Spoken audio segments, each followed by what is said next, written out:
ഒരു തൊഴിലാളി കുടുംബത്തിൽ നിന്നും പഠിക്കാനായി ആ കോളേജിലേക്ക് പോയ വിദ്യാർത്ഥി അതിദാരുണമാം വിധം മരണപ്പെട്ടിരിക്കുകയാണ്. ഒരു നാടിനെയാകെ, മനസാക്ഷിയുള്ള മനുഷ്യരെ മുഴുവൻ ദുഃഖത്തിലാഴ്ത്തിയിരിക്കുന്ന ഒരു സംഭവമായി പട്ടികജാതി ക്ഷേമസമിതി വളരെ പെട്ടെന്ന് ഇത്തരത്തിലൊരു പ്രതിഷേധ സായാഹ്നം സംഘടിപ്പിക്കാനിടയായി.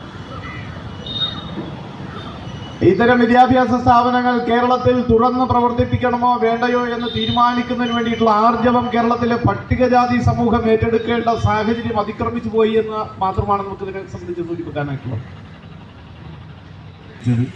നമ്മുടെ സാന്നിധ്യം കൊണ്ട് ഈ ജില്ലയിലും സംസ്ഥാനത്തും നമ്മുടെ നാട്ടിലെ സഹോദര പ്രസ്ഥാനത്തിൻ്റെ എല്ലാ പിന്തുണയോടുകൂടി പൊതുശാക്തീകരണ പ്രസ്ഥാനത്തിന് നേതൃത്വം നൽകുന്ന പ്രിയപ്പെട്ട നമ്മുടെ സ്നേഹിതൻ സാർ വണ്ടിത്തറ മധു ഇവിടെ സന്നിധനാണ്. നമ്മുടെ നെടുവള്ളൻ്റെ മകൻ 10ാം ക്ലാസ്സിൽ ആ സ്കൂളിൽ ഏറ്റവും കൂടുതൽ മാർക്ക് വാങ്ങി വിജയിച്ച ഒരു മിടുക്കനായ കുട്ടി. തുടർന്ന് അയാൾ പ്രീ ഡിഗ്രിക്ക് പഠിക്കുമ്പോഴും ആ കോളേജിൽ ഏറ്റവും കൂടുതൽ മാർക്ക് വാങ്ങി ജയിച്ച ഒരു കുട്ടിയാണ് നിതിൻ രാജ്.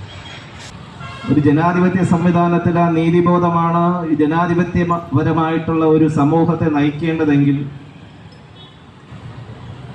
നീതിബോധമില്ലാത്തൊരു ജനാധിപത്യം ശരിക്കും ജനാധിപത്യമല്ല എന്ന് നമുക്ക് പറയേണ്ടതായിട്ട് വരും, വിലയിരുത്തേണ്ടതായിട്ട് വരും.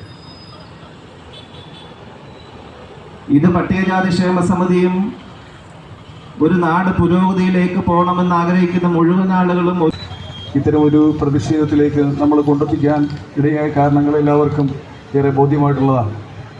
നമ്മളെ സംബന്ധിച്ചോളം സ്വതന്ത്ര ഭാരതത്തിൽ ഒരു ജനാധിപത്യ മതേതര ഭരണഘടന നിലനിൽക്കുമ്പോൾ തന്നെ ആ ഭരണഘടനയെ വിദ്യാർത്ഥികളെ പിഴിയാനും അവരിൽ നിന്നും പരമാവധി പണം സ്വരൂപിക്കാനും അവർ കടന്നു വരുന്ന വീടുകളിലെ സാമ്പത്തിക സ്ഥിതി പോലും നോക്കാതെ കടന്നുപോയ സമത്വം നിലനിൽക്കുന്ന ഒരു കേരളം രൂപപ്പെട്ടിട്ടുള്ളത്.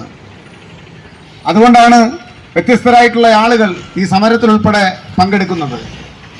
പ്രിയപ്പെട്ടവരെ, അങ്ങനെ രൂപപ്പെട്ട ഒരു കേരളത്തെ പതിറ്റാണ്ടുകളോളം പിന്നോട്ടടിപ്പിക്കുന്നതിന് വേണ്ടിയിട്ടുള്ള വളരെ ബോധപൂർവമായ പരിശ്രമം ചില ആളുകൾ എല്ലാ കാലത്തും നടത്തി വരാറുണ്ട്.